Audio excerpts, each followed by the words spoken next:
দিলি? আমার বোনকে আর কখনো আমার বাড়িতে আসবে? কখনো আমার বাসায় আসতে চাবে? ও আমার ভুল হয়ে গেছে, আমি আমি বুঝতে পারি নাই, তুমি আমাকে ক্ষমা করে দাও, আমার ভুল হয়ে গেছে। ক্ষমা? তোকে করবো ক্ষমা? তোর মতো মানুষকে যদি আমি ক্ষমা করি, ওই সমাজও আমাকে ঘৃণা করবে। তোর মতো মানুষের ক্ষমা হয় না। তুই যদি ক্ষমা চাইতেই হয়, আমার বোনের কাছে যাবি। আমার বোন যদি তোকে ক্ষমা করে, তাহলে তোকে নিয়ে সংসার করবো, না হলে তোকে আমি তালাক দিব। ও আমার ভুল হয়ে গেছে, তুমি এমন করে বলো না। তুমি আমাকে ছেড়ে দিলে আমি কি করব? তুমি আমাকে ক্ষমা করে দাও, আমি কখনো আর এমন ভুল করব না। ক্ষমা? তোকে করবো আমি ক্ষমা? আচ্ছা তুই বলতো, তোকে আমি কিভাবে ক্ষমা করব? শোন, সারা জীবন শুনিয়ে আসছি নারীরা নাকি মায়ের জাত হয়, নারীদের মন হয় কোমল, নারীরা হয় উদার মনের। আচ্ছা, আমার এই ছোট্ট বোনটা আর কতদিন থাকবে আমার বাড়িতে? কতদিন থাকবে আমাদের আন্ডারে? আজ বাদে কাল বিয়ে হয়ে যাবে, চাইলেও আমার বোনটা আমার বাসায় আর আসতে পারবে না। তুই তো নারী। আচ্ছা, একজন নারী তো পারে একটা সংসারকে গোছায় রাখতে।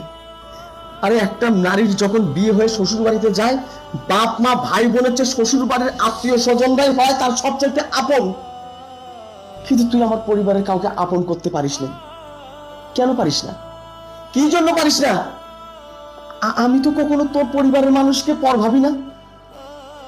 আমি তো তাদেরকে কখনো মনে করি না এটা আমার শ্বশুর বাড়ির লোকজন, এদের সঙ্গে আমার কি? আমি আমার নিজের ফ্যামিলিকে, আমার বাবা মা, আমার বোনকে যেভাবে আগলে রাখতে চাই, তোর বাবা মা তোর ভাই বোনকেও সেভাবে আগলে রাখতে চাই। কারণ মনে করি ওটাও ওটাও আমার জীবনের একটা অংশ। আমি যদি পুরুষ মানুষ হয়ে এত চিন্তা করতে পারি, সবাইকে একত্রিত করে আগলায় রাখার চেষ্টা করতে পারি, তুই কেন পারিস না? বল, তুই কেন পারিস না? আমি বললাম তো আমার ভুল হয়ে গেছে, আমি আর কখনো এমন করবো না। পায়েল, তুমি আমাকে ক্ষমা করে দাও, এটা ভুল বুঝতে পারছি আমি নিজের, তুমি আমাকে ক্ষমা করে দাও। ভাবি, তুমি তো শুধু আমার ভাবি না, তুমি তো আমার বড় বোনের মতো। আর তোমার কাছ থেকে আমাদের অনেক কিছু শেখার আছে। আর তুমি যদি এমন করো তাহলে আমরা কার কাছে শিখবো বলো?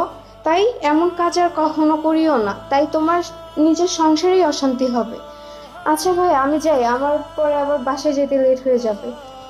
আচ্ছা বোন, তুই মন খারাপ করিস না। ও যেহেতু ওর ভুলটা বুঝতে পেরেছে, ওকে তুই ক্ষমা করে দিস। হ্যাঁ, তাড়াতাড়ি যা, নাতে বাসায় যাইতে তোর লেট হবে। হ্যাঁ তুমি যাও, ওকে একটু আগে দিয়ে আসো।